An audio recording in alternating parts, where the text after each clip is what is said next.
तो आप सभी को सादर नमन। आर्य समाज अन्नपूर्णा इंदौर में आपका स्वागत। आज हम मानव इतिहास के सबसे बड़े भ्रम, सबसे बड़ी गलतफहमी के बारे में विचार करने जा रहे हैं।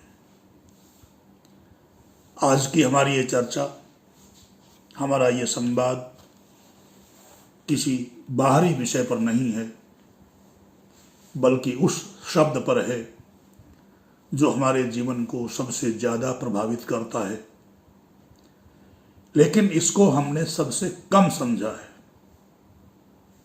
वह शब्द है धर्म। एक बार दो बुजुर्ग आपस में बहुत गंभीर चर्चा कर रहे थे।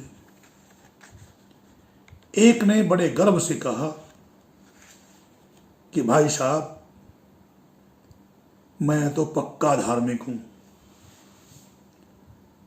पिछले 40 सालों से रोज सुबह उठकर 2 घंटे पूजा करता हूं।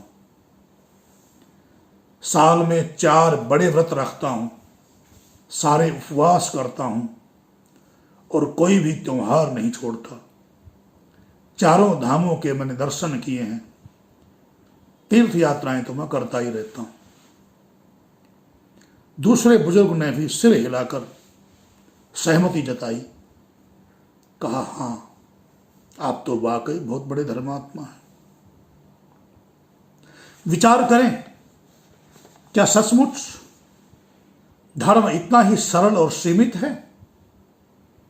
क्या कुछ घंटे आंखें बंद कर लेना, भूखे रह जाना या किसी खास पोशाक को पहन लेना ही मनुष्य को धार्मिक बना देता है? आज हमारे पूरे समाज ने, हमारी युवा पीढ़ी ने धर्म को इसी नजरिए से देखना शुरू कर दिया है। किसी के लिए धर्म का मतलब मंदिर, मस्जिद, गुरुद्वारे, चर्च या दरगाह की चौखट पर माथा टेकना है। किसी के लिए विशेष रीति रिवाजों का पालन करना ही धर्म है। किसी के लिए धर्म का मतलब अपनी बाजू पर या माथे पर को धार्मिक चिन्ह लगा लेना। हमने धर्म को एक बाहरी पहचान पत्र बना दिया है। अपने धार्मिक चिन्हों को दिखाकर हम स्वयं को दूसरों से श्रेष्ठ साबित करना चाहते हैं, दूसरों से श्रेष्ठ साबित करने की होड़ में लगे हुए हैं। लेकिन सत्य इससे बिल्कुल विपरीत है। यहीं पर आकर हमें ठहरना होगा और विचार करना होगा। श्रेष्ठ मानव समाज, आर्य समाज के 5वें नियम को अपने भीतर उतारना होगा, जो कहता है सब काम धर्मानुसार, अर्थात सत्य और असत्य को विचार करके करने चाहिए। वेदों के पुनरुद्धारक महर्षि दयानंद जी महाराज ने जब यह नियम बनाया तो उन्होंने धर्म शब्द को किसी संप्रदाय की संकीर्ण या बंद गली में बंद नहीं किया। उन्होंने इसके आगे कोई विशेषण नहीं लगाया। उन्होंने ये नहीं कहा कि सारे काम इस या उस संप्रदाय के अनुसार करो। उन्होंने शब्द दिया धर्मानुसार। जब हम वेदों की रोशनी में ऋषियों की दृष्टि से धर्म शब्द का वास्तविक अर्थ ढूंढते हैं तो हमें पता चलता है कि धर्म कोई मजहब या संप्रदाय या पंथ नहीं है। धर्म तो इंसानियत और हमारे कर्तव्य का दूसरा नाम है।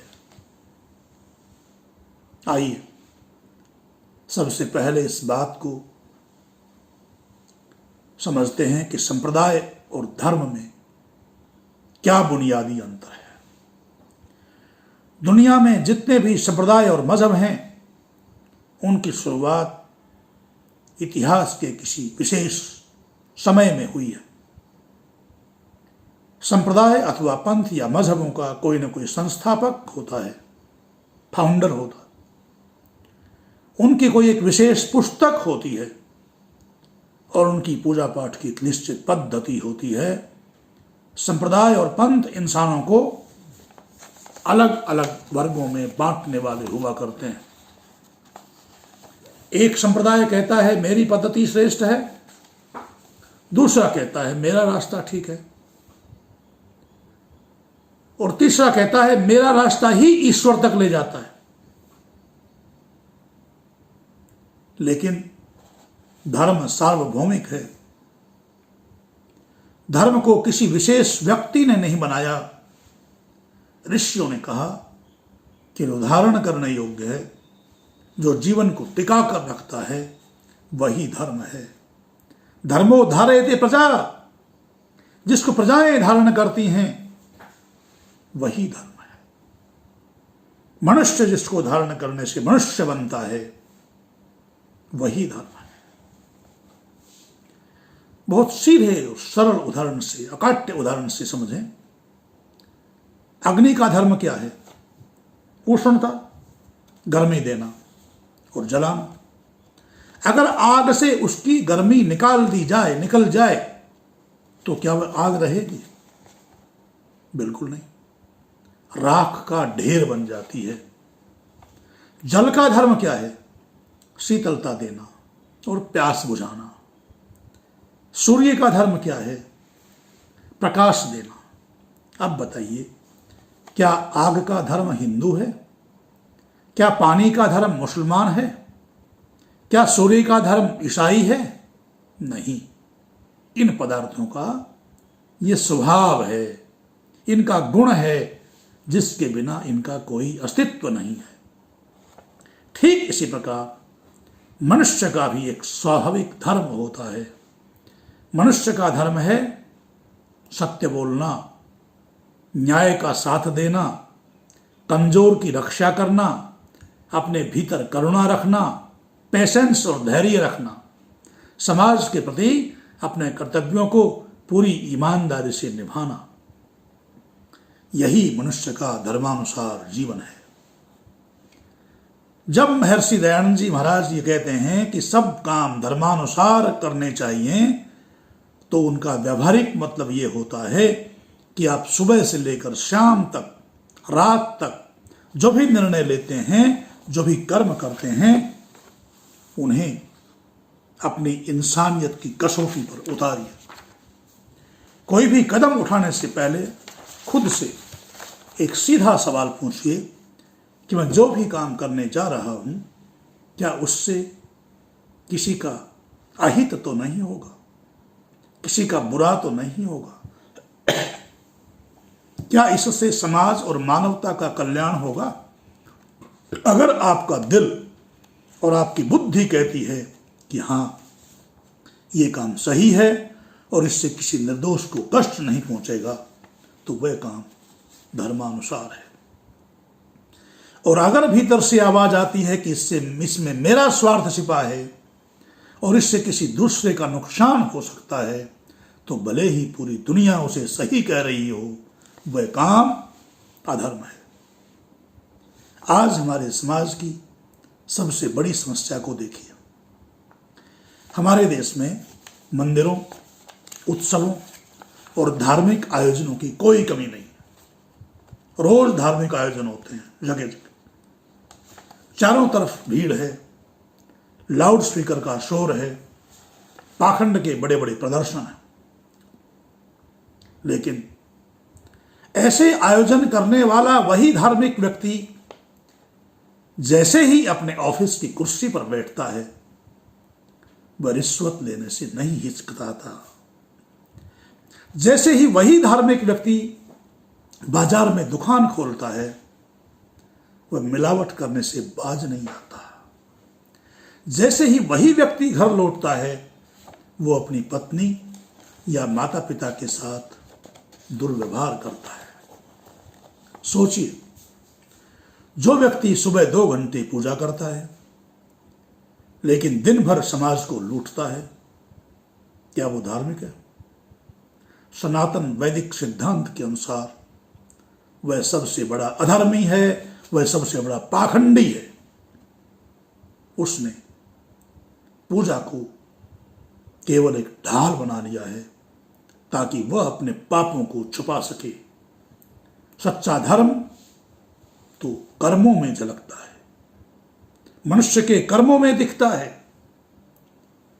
एक डॉक्टर का धर्म क्या है? अस्पताल में आए हुए हर मरीज के जीवन को बचाना, बिना किसी भेदभाव के उसका इलाज करना। एक शिक्षक का धर्म क्या है? क्लास में बैठे बच्चों को बिना किसी चालाकी के, बिना किसी भेदभाव के अपना पूरा ज्ञान सौंप देना। एक सफाई कर्मचारी का धर्म क्या है? सड़क को इस तरह साफ करना कि गंदगी और कचरे का नामो निशान न रहे। जो भी व्यक्ति जिस भी कार्य क्षेत्र में कार्य कर रहा है, ईमानदारी से, सच्चाई से अपने कार्य का निर्वहन करना ही उसका धर्म है। जब ये सब लोग अपने अपने कर्तव्यों को पूरी निष्ठा से निभाते हैं, तब मंदिर, मस्जिद, गुरुद्वारे, चर्च जाए बिना भी सबसे बड़े धार्मिक अनुष्ठान में ऐसे लोग भाग ले रहे होते हैं।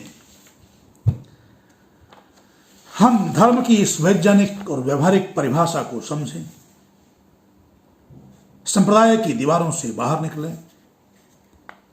मजहब के नाम पर आपस में लड़ना, एक दूसरे से नफरत करना धर्म नहीं, शुद्ध अज्ञान है।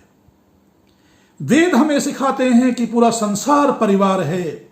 वसुधैव कुटुंबकम यत्र विश्वम भवत्येक नीडम। यदि हम किसी भूखे को देखकर अपना मुंह मोड़ लेते हैं तो हमारा सारा व्रत, सारा उपवास व्यर्थ हो जाता है। सत्य और असत्य का विचार करके काम करने का मतलब ही यह है कि हम अपनी बुद्धि को इतना प्रखर बनाएं कि वह तात्कालिक लाभ के पीछे न भागे। हम दूरगामी परिणाम देखें, राष्ट्र का हित देखें। आइए आज से हम अपनी धार्मिकता का पैमाना बदलें। हम स्वयं को इस बात से न नापें कि हम कितनी बार मंदिर जाते हैं, बल्कि इस बात से नापें कि हमारे आचरण से कितने लोगों के चेहरे पर मुस्कान आती है। जब हम अपने हर छोटे बड़े काम को कर्तव्य की भावना से, धर्म के अनुसार करेंगे, तभी हमारे परिवारों में सुख आएगा और तभी हमारा ये महान राष्ट्र आत्मनिर्भर और चरित्रवान बनेगा। इस गहरे विचार को अपने भीतर ठहरने दीजिए, इस पर मनन कीजिए। अगले भाग में हम इस यात्रा को और आगे बढ़ाएंगे और जानेंगे कि सत्य और असत्य का तराजू वास्तव में क्या है।